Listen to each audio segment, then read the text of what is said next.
Hello students, एक बार फिर स्वागत है आप सभी का आपके अपने YouTube channel smart study classes पर। तो स्टूडेंट, आज जो टॉपिक मैं डिस्कस करने वाला हूँ ये 10th एंड 12th दोनों के लिए है। निबंध का जो पोर्शन है हिंदी में दोनों में आता है, चाहे आप 10th में हो चाहे 12th में हो। अगर हम 10th की बात करें तो स्टूडेंट 10th में ये केवल 6 मार्क्स का होता है। कितने मार्क्स का होता है? 6 मार्क्स का।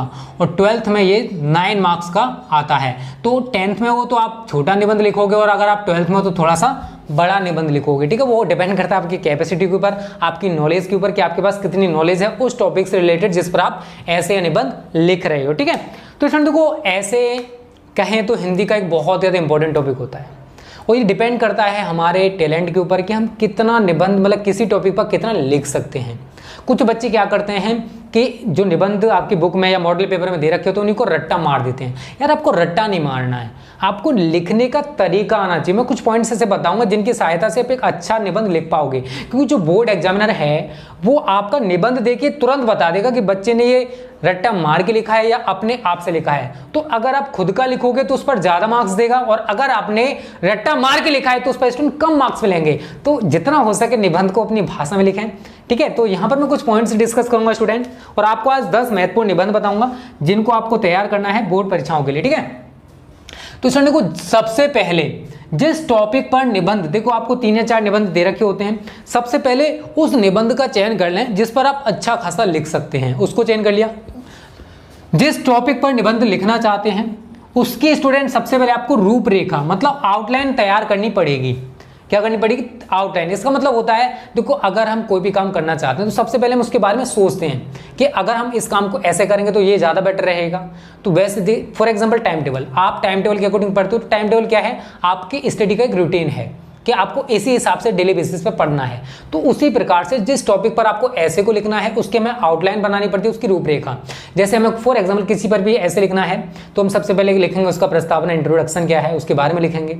उसके बाद और भी पॉइंट्स आते चले जाएंगे। वो डिपेंड करता है कि हम किस टॉपिक पर ऐसे लिख रहे हैं। तो जिस टॉपिक पर ऐसे लिखना चाहते हो उसकी रूपरेखा या आउटलाइन आपको तैयार करनी पड़ेगी। सभी ऐसे इसकी आउटलाइन हम तैयार आपको करवा देंगे, टेंशन मत लेना। दूसरा पॉइंट है स्टूडेंट, निबंध को जितना हो सके अपनी भाषा में ही लिखें। ऐसा नहीं है कि आपने मॉडल पेपर या बुक से रट्टा मार दिया उसी को लिख के आ रहे, उस पर ज्यादा मार्क्स नहीं मिलेंगे। फिर आप हमको ब्लेम मत करना कि सर आपने जैसे बोला था हम वैसे ही निबंध को लिख के आए। यार, वैसे नहीं लिख के आए होंगे। अगर आप वैसे लिखोगे तो आपको पूरे मार्क्स मिलेंगे। 9 मार्क्स हैं तो स्टूडेंट आपको 7 से लेकर 8 मार्क्स मिल जाएंगे। और अगर आपने रट्टा मार के लिखा है तो उस पर आपको 4 या 5 मार्क्स ही मिलेंगे। और दूसरी चीज ये होती है, बहुत बच्चे ये सोचते हैं यार हम जितना ज्यादा बड़ा निबंध लिखेंगे उस पर उतने ही ज्यादा मार्क्स मिलेंगे। एक कहावत है, कम लिखो लेकिन अच्छा लिखो। अगर आप कम लिखते हो लेकिन उसे अपनी भाषा में लिखते हो तो स्टूडेंट उस पर एग्जामिनर आपको ज्यादा मार्क्स देगा। कॉपी भरने से मतलब नहीं होना चाहिए, आपका टारगेट होना चाहिए क्वालिटी देना। मतलब जो कॉपी में लिख रहे हो वो अच्छा लिखा होना चाहिए, क्योंकि एग्जामिनर आपकी कॉपी को देखकर ही बता देगा कि बच्चा कितना होशियार है और उसी हिसाब से वो आपके कॉपी में मार्किंग करेगा। ठीक है, तीसरा पॉइंट है स्टूडेंट, देखो निबंध अगर आप लिख रहे हो तो काट पीट बिल्कुल भी ना करें। अगर आप काट पीट करोगे तो निबंध एक भद्दा सा दिखाई देगा, और अगर निबंध भद्दा सा दिखाई दे रहा है तो इसका मतलब एग्जामिनर पर एक नेगेटिव असर पड़ेगा। तो आपको एग्जामिनर को अट्रैक्ट करना है यार, ना कि डिस्ट्रैक्ट करना है। ठीक है, कि एग्जामिनर आपकी कॉपी देखे तो उसको अच्छा लगना चाहिए, बहुत अच्छा लिखा बच्चे ने, तो वो आपको मार्क्स देगा। दूसरी चीज है, और शब्द जो आप शब्द लिख रहे हो उनको गलत बिल्कुल भी ना लिखें। ठीक है ना, गलती मत करना। लिखते टाइम गलती करोगे तो आप काट पीट करोगे। तो आपको शब्दों को गलत नहीं लिखना है। अगर गलत हो गया फॉर एग्जांपल तो आपको क्या करना है, जब शब्द गलत हो गए तो आप बस इतनी सी लाइन लगा दो। बहुत बच्चे क्या करते हैं, इसको काट पीट इतना बुरी तरह से इसको काट पीट कर देंगे कि बेचारे कॉपी में भी छेद हो जाता है कभी कभी। तो ऐसा नहीं करना है आपको। ठीक है, चौथा पॉइंट है स्टूडेंट, निबंध लिखते समय अपने आप को, अपने माइंड को आपको स्थिर रखना होगा। देखो जिस टॉपिक पर आप ऐसे लिख रहे हो उसके बारे में सोचने लग जाओ, उस टॉपिक से रिलेटेड सोचो। मतलब माइंड को स्थिर रखोगे तभी तो उसके बारे में सोच पाओगे। अगर आपका माइंड स्थिर नहीं है तो उस टॉपिक को आप सोच ही नहीं सकते हो। तो जितना हो सके माइंड को स्थिर रखें, तभी आप उस टॉपिक के बारे में ज्यादा से ज्यादा सोच पाएंगे और उस टॉपिक पर फोकस करें जिस पर आप ऐसे लिख रहे हैं या लिखना चाहते हैं। 5वां पॉइंट है, देखो अब आप ऐसे लिख रहे हो तो जितना हो सके फ्रेजल वर्ब्स यूज कर सकते हो, मतलब लोकोक्ति यूज कर सकते हो, इडियम्स यूज कर सकते हो, मतलब देखो मुहावरे यूज कर सकते हो। जैसे कहीं आ गया भाग जाना तो वहां पर आप 9 2 11 यूज करो, वो ज्यादा अट्रैक्टिव लगेगा। मुहावरे वाला जितना पोर्शन हम आपको कंप्लीट करा चुके हैं, पता है ना? नहीं पता है? प्लेलिस्ट में आकर देख लेना, ठीक है, सारी वीडियोस को। और ऐसा करने से क्या होगा कि आपका जो निबंध है स्टूडेंट उसमें 4 चांद लग जाएंगे, अर्थात आपका जो निबंध है वो और ज्यादा सुंदर हो जाएगा। क्योंकि हमें एग्जामिनर से ज्यादा मार्क्स अचीव करने हैं, तो उसके लिए हमें जितने पॉइंट्स हो सकते हैं वो सारी चीज़ें करनी पड़ेंगी, तभी एग्जामिनर आपको ज़्यादा मार्क्स दे पाएगा। ठीक है, तो कुछ पॉइंट्स हैं, अगर आप ये ध्यान में रखते हो तो आप भी यार एक अच्छा निबंध लिख सकते हो। दूसरी चीज़ होती है, देखो हिंदी में उन्हीं बच्चों को ज़्यादा अच्छे मार्क्स मिल पाते हैं जिनकी राइटिंग अच्छी होती है, क्योंकि लैंग्वेज सब्जेक्ट है, हिंदी और इंग्लिश लैंग्वेज सब्जेक्ट होते हैं, तो इन पर आपको राइटिंग पर भी फोकस करना पड़ेगा। आपको कॉपी भरने से मतलब नहीं होना चाहिए, आपकी राइटिंग अच्छी है, ठीक है, आपने कम लिखा है चलेगा, लेकिन अच्छा लिखा है चलेगा। ठीक है, अब देखो 10 इंपॉर्टेंट ऐसे स्टूडेंट मैं आपको बता रहा हूं।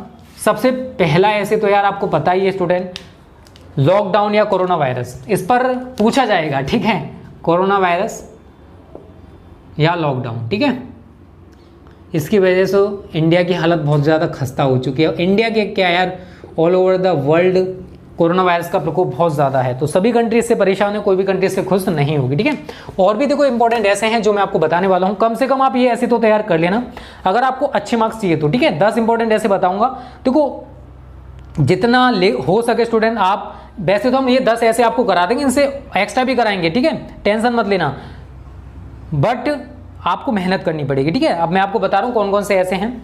दूसरा स्टूडेंट आपको तैयार करना है, भ्रष्टाचार एक अभिशाप। आप सभी देख रहे हो इंडिया में भ्रष्टाचार बहुत ज़्यादा होता है, तो भ्रष्टाचार एक अभिशाप है किसी भी कंट्री के लिए। ठीक है, करप्शन वैसे जब से बीजेपी सरकार आई थोड़ा सा कम हो चुका है, फिर भी उतना कम नहीं हुआ जितना होना चाहिए। ठीक है, भ्रष्टाचार एक अभिशाप। और भी देखो क्वेश्चन कौन कौन से हैं, आतंकवाद, टेररिज्म, आप सभी देख रहे हो, टेररिज्म हर कंट्री के लिए एक अभिशाप है टेररिज्म। ठीक है, चलो मैं आपको बता देता हूँ। देखो एक आपको तैयार करना है विज्ञान के ऊपर, विज्ञान वरदान या अभिशाप, विज्ञान वरदान या अभिशाप, वरदान या अभिशाप, आपको इस पर तैयार करना है कि विज्ञान जो है वो वरदान के रूप में भी है, क्योंकि इससे बहुत ज़्यादा बेनिफिट्स भी हैं और इससे बहुत ज़्यादा नुकसान भी हैं। पॉल्यूशन बढ़ता है, बहुत सारी चीज़ें होती हैं जो विज्ञान से हमें, देखो बहुत सारी चीज़ें मिली हुई हैं, टेक्नोलॉजी में विज्ञान की बदौलत ही मिली है, बट इसके कहते हैं ना हर चीज़ का साइड इफेक्ट होता है, तो इसका भी साइड इफेक्ट है। ठीक है, चौथा स्टूडेंट, 3 हो चुके हैं। चौथा है पर्यावरण प्रदूषण, ये भी बहुत ज़्यादा हर कंट्री के लिए प्रॉब्लम है, इंडिया के लिए तो और ज़्यादा प्रॉब्लम है, क्योंकि हर तरीके का पॉल्यूशन इंडिया में हो रहा है। पर्यावरण प्रदूषण, कितने प्रकार के प्रदूषण होते हैं आप सभी को पता होगा शायद, आपने अगर पढ़ रखा है तो। ठीक है, 4 हो गए। 5वां ऐसे स्टूडेंट आपका, भारत में आतंकवाद, भारत में आतंकवाद, पाकिस्तान आतंकवाद तो इंडिया में बहुत ज़्यादा फैलाने की कोशिश करता है। ठीक है ना, भारत में आतंकवाद, समस्या और समाधान, इसकी समस्याएं क्या हैं और कैसे हम इसको रोक सकते हैं। ठीक है, समस्या और समाधान, क्लियर है, आपको इस पर भी तैयार करना है ऐसे को। और अगला स्टूडेंट, ये भी बहुत ज़्यादा पूछा जाता है, मेरा प्रिय कवि, मेरा प्रिय कवि, तो कोई भी आपका जो भी प्रिय कवि हो उससे रिलेटेड आप जानकारी इकट्ठा करो, जैसे तुलसीदास से रिलेटेड हम यहाँ पर लिख सकते हैं। तो जो भी आपका प्रिय कवि है उस पर आप पूरा का पूरा ऐसे बना के लिख कर आ सकते हो, लेकिन उसके लिए आपको नॉलेज, थोड़ी सी जानकारी इकट्ठी करनी पड़ेगी। ठीक है, 6 कंप्लीट हो चुके हैं। 7वां स्टूडेंट आपका, कंप्यूटर आधुनिक यंत्र। ठीक है ना, कंप्यूटर भी स्टूडेंट आज के ज़माने का बहुत ज़्यादा यूज़फुल है। ठीक है ना, इससे बहुत सारी चीज़ें होती हैं, तो आधुनिक यंत्र पुरुष, क्योंकि ज़्यादातर काम हम किसके थ्रू करते हैं स्टूडेंट, कंप्यूटर के थ्रू ही कर रहे हैं। ठीक है, क्लियर है सभी को। चलो 7 कंप्लीट हो चुके हैं। 8वां स्टूडेंट, महंगाई की समस्या और कारण, ये भी बहुत ज़्यादा इंपॉर्टेंट है, इंडिया में महंगाई बहुत ज़्यादा है इस टाइम, महंगाई की समस्या और कारण, इसके कारण क्या है महंगाई के वो भी हमें बताने हैं, और कितनी ज़्यादा बड़ी समस्या है ये भी है स्टूडेंट। ठीक है, बेरोजगारी, ये तो यार इंडिया के इस टाइम बहुत ज़्यादा, इंडिया का क्या है, जितनी ज़्यादा बड़ी कंट्री है ना उन सभी में जिनमें पॉपुलेशन ज़्यादा है, ठीक है, उनकी ज़्यादातर प्रॉब्लम यही है कि इंडिया हो गया, चाइना हो गया, चाइना में फिर भी कम है, लेकिन इंडिया में बेरोजगारी बहुत ज़्यादा है। उसका रीज़न सबसे बड़ा पता है क्या है, कि हम लोग पता है क्या करते हैं, गवर्नमेंट जॉब्स के पीछे भागते हैं। हमारे अंदर जो टैलेंट है उसको तो हम छुपा लेते हैं, हम अपना बिजनेस करना नहीं चाहते हैं, हम सभी किस पर डिपेंड हो जाते हैं, हमें गवर्नमेंट जॉब करनी है। हमारे पेरेंट्स का भी सपना रहता है मेरा बच्चा गवर्नमेंट जॉब करेगा तभी वो सिक्योर है। यार आप बिजनेस करके भी, आप छोटा मोटा बिजनेस करके उतना कमा सकते हो जितना आप गवर्नमेंट जॉब के थ्रू नहीं कमा सकते हो। बट कहते हैं ना यार पहचान पहचान पहचान, यार पहचान क्या है यार, इस टाइम तो देख रहे हो गवर्नमेंट जॉब की तो सोचो ही मत। मैं आपको डिमोटिवेट नहीं कर रहा, इस टाइम की जो कंडीशन है वो आपको बताने की कोशिश कर रहा हूँ, क्योंकि इतनी ज़्यादा बेरोजगारी हो गई है कोरोना वायरस और लॉकडाउन की वजह से कि पूछो मत। तो अब आप स्टूडेंट हो सके तो अपने आपके अंदर जो टैलेंट है उसको निखारने की कोशिश करो। अगर आप कोई छोटा मोटा बिजनेस, मैं अभी नहीं कह रहा, आपसे नहीं कह रहा, आपके अगर पेरेंट्स हैं, आपके कोई बड़ा भाई है, उनको आप सलाह दे सकते हो कि आप कोई छोटा मोटा बिजनेस करो, वो आपके लिए ज़्यादा फायदेमंद रहेगा। क्योंकि अगर आप छोटा कर रहे हो तो आगे जाके वो बड़ा भी होगा अगर आप उसमें ज़्यादा मेहनत करते हो तो। लेकिन गवर्नमेंट जॉब में कितनी मेहनत कर लो, आपकी सैलरी उतनी रहने वाली, थोड़ा बहुत प्रमोशन हो जाएगा, वो अलग बात है यार। गवर्नमेंट जॉब पाना ही आपकी सक्सेस नहीं है, आप अपना बिजनेस करके भी सक्सेस हो सकते हो, दुनिया में नाम कमा सकते हो। तो नाम कमाने के लिए आपके अंदर टैलेंट होना चाहिए। ये नहीं कि गवर्नमेंट जॉब से आप नाम कमा पाओगे, वहाँ पर आप सीमित रह जाओ, घर से ऑफिस, ऑफिस से घर, ठीक है। तो नवा हो गया स्टूडेंट। आप एक और ऐसे मैं आपको बताता हूँ, ये 10th और 12th दोनों के लिए है, आपको तैयार करना पड़ेगा सभी के लिए, ठीक है। और मेहनत करो यार, अभी आपके पास टाइम है थोड़ा सा। स्वच्छ भारत अभियान, ठीक है ना, ये भी चला है इंडिया में, आप सभी को पता होगा, तो इस पर भी ऐसे पूछा जा सकता है। और भी देखो बहुत सारे पॉइंट्स हैं, ये इंपॉर्टेंट ऐसे हैं जो आपको कम से कम इनको तो तैयार करना है। स्वच्छ भारत अभियान, तो हम आपको ये 10 कंप्लीट कराएंगे, एक एक बताएंगे। दूसरा, आपको पत्र लेखन जो लेटर राइटिंग चल रहा है वो भी आपको इसके साथ साथ ही चलाते रहेंगे, ठीक है। और उसके बाद जैसे हमारे ऐसे का पोर्शन और लेटर राइटिंग का पोर्शन खत्म हो जाएगा, फिर हम पार्ट 1 से स्टार्ट करेंगे। तो टेंशन मतलब, पूरे सिलेबस की गारंटी हम लेते हैं ना। नवंबर लास्ट होगा आपका सिलेबस खत्म हो, अभी चली क्या है, सितंबर चल रहा, अक्टूबर नवंबर बहुत टाइम है, क्यों टेंशन ले रहे हो, बचा ही क्या यार। अब जितना ग्रामर है अब खत्म हो चुका है, अगर वैसे एवरेज लगाओगे ना तो आपका 50 से ज़्यादा नंबर का हम कंप्लीट करा चुके हैं। तो मेहनत करो बस आप। अब देखो ये तो सारी चीज़ें हो गई स्टूडेंट, 10 महत्वपूर्ण निबंध हो गए, निबंध को कैसे अच्छा लिख सकते हो ये हो गया। अब मैं आपको बताता हूँ एक भ्रष्टाचार पर आप कैसे आउटलाइन या रूपरेखा बना सकते हो, क्योंकि वो भी आप सभी के लिए जरूरी है स्टूडेंट, ठीक है ना। तो मैं भ्रष्टाचार की आपको रूपरेखा बताऊंगा कैसे आपको बनानी है, ठीक है। चलो इसको मिटा दें हम नीचे से, तो हर चीज़ आप जान लो। देखो स्क्रीनशॉट सभी ने ले लिया होगा, तो आप सभी मेहनत करो बेटा, जब तक मेहनत नहीं करोगे बोर्ड परीक्षा में अच्छा इसको नहीं कर पाओगे, ठीक है। और दूसरा, आपके अंदर टैलेंट भी होना चाहिए, इन फ्यूचर आपको वही काम आएगा, ठीक है। मेहनत और आपके अंदर जो टैलेंट है वही काम आने वाला है। तो यहां पर डाल लेते हैं हम भ्रष्टाचार,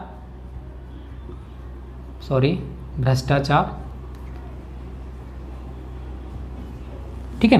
अब देखो भ्रष्टाचार पर आप कैसे निबंध लिख सकते हो ये मैं आपको बताने वाला हूं। भ्रष्टाचार एक अभिशाप, ठीक है, एक अभिशाप, इस तरीके से आप लिखोगे कॉपी पर बड़े बड़े अक्षरों में, इसको ऐसे कर दोगे। तो सबसे पहला पॉइंट होता है स्टूडेंट, पहले हाँ लिखेंगे हम रूपरेखा, इसका हमें आउटलाइन बनाना पड़ेगा। हिंदी के साथ इंग्लिश मत लिखना क्योंकि ये हिंदी लैंग्वेज है, ठीक है।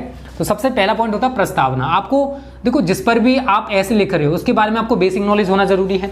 अगर आपको भ्रष्टाचार पर ऐसे लिखना है तो आपको सबसे पहले मॉडल है, बुक है, उसमें पढ़ना होगा, तब जाके वहां से आपको नॉलेज इकट्ठा होगी। उस नॉलेज को, जितने पॉइंट्स आपको मिले हैं उनको अपनी भाषा में लिखना है। मैं ये नहीं कह रहा कि अपनी तरफ से बना के लिखो, आपको भ्रष्टाचार के बारे में इतनी नॉलेज नहीं होगी तो किताब पढ़ के, बुक पढ़ के, मॉडल पेपर पढ़ के, जहां से चाहो वहां से नॉलेज ले सकते हो और उसी टॉपिक पर आप ऐसे को लिख के आ सकते हो, ठीक है। और दूसरा पॉइंट है, भ्रष्टाचार के बहुत सारे टाइप्स होते हैं, भ्रष्टाचार के विविध रूप, भ्रष्टाचार के विविध रूप। तो सभी पॉइंट्स को आपको यहां पर डिस्कस करना है। देखो दो चीजें हैं, मैं आपसे ये नहीं कहूंगा कि आपको 4-5 पेज भरने हैं, आप 2 पेज भरो, 2.5 पेज भरो, लेकिन ऐसा लिखो कि एग्जामिनर आपसे प्रसन्न हो जाए, उसको प्रसन्न करना है, ठीक है। भ्रष्टाचार के क्या क्या कारण हैं वो हमको बताने हैं, ये रूपरेखा बता रहा हूं कैसे आप बनाओगे भ्रष्टाचार के कारण। 14 पॉइंट है स्टूडेंट, भ्रष्टाचार दूर करने के उपाय, भ्रष्टाचार दूर करने के उपाय। दूसरा, आपको राइटिंग पर यार ज़्यादा फोकस करना है, क्योंकि हिंदी में स्टूडेंट राइटिंग आपकी अच्छी होगी तो आप अच्छे मार्क्स ले पाओगे, क्योंकि ये लैंग्वेज सब्जेक्ट है तो उस पर आपकी राइटिंग अच्छी नहीं तो उस पर मार्क्स कर सकते हैं। और लास्ट में होता है उपसंहार, उस पर उपसंहार का मतलब होता है कंक्लूजन, ठीक है। तो जो भी हमने पूरा का पूरा लिखा है उसका निष्कर्ष क्या निकल के आया वो हम लिखते हैं स्टूडेंट कंक्लूजन में या उपसंहार में। तो ये कुछ पॉइंट्स हैं जिन पर आपको ऐसे लिखना होगा। अगर आपका भ्रष्टाचार एक अभिशाप ऐसे आता है तो आप ये पहले आउटलाइन बनाओगे, क्योंकि बिना आउटलाइन के आप एक अच्छा निबंध नहीं लिख सकते हो। आउटलाइन आपने बना ली, और दूसरा आपको इस टॉपिक पर थोड़ा सा पढ़ना होगा, क्योंकि नॉलेज आप पहले इकट्ठी करोगे तभी तो उसे लिख पाओगे। आप खुद तो इतना नहीं बना सकते हो यार प्रस्तावना में, फिर वहाँ सोचते टाइम निकल जाएगा। इतना टाइम आपके पास नहीं होगा तो पहले आप उससे रिलेटेड जितने भी टॉपिक्स हैं उनको जगह जगह लिख के देखो, उसको अपनी भाषा में पूरा रूपांतरित कर दो। वैसे हम यहाँ पर पूरा का पूरा आपको जो लिखाएंगे वो हमारी लैंग्वेज में होगा, तो आप उसको भी तैयार कर सकते हो, ठीक है। आप उसको तैयार करोगे तो अब भी आपको अच्छे मार्क्स मिल जाएंगे। तो बस मेहनत करो यार, जितनी मेहनत कर सकते हो करने की कोशिश किया करो। तो स्टूडेंट उम्मीद करता हूँ और ये वीडियो 10th एंड 12th दोनों के लिए है, जो जितने भी ऐसे पढ़ाएंगे हम दोनों के लिए लिखाएंगे, 10th एंड 12th के लिए। ये इंपॉर्टेंट ऐसे सभी के लिए, 10th और 12th के लिए। ओके स्टूडेंट्स, थैंक यू, जय हिंद, जय भारत।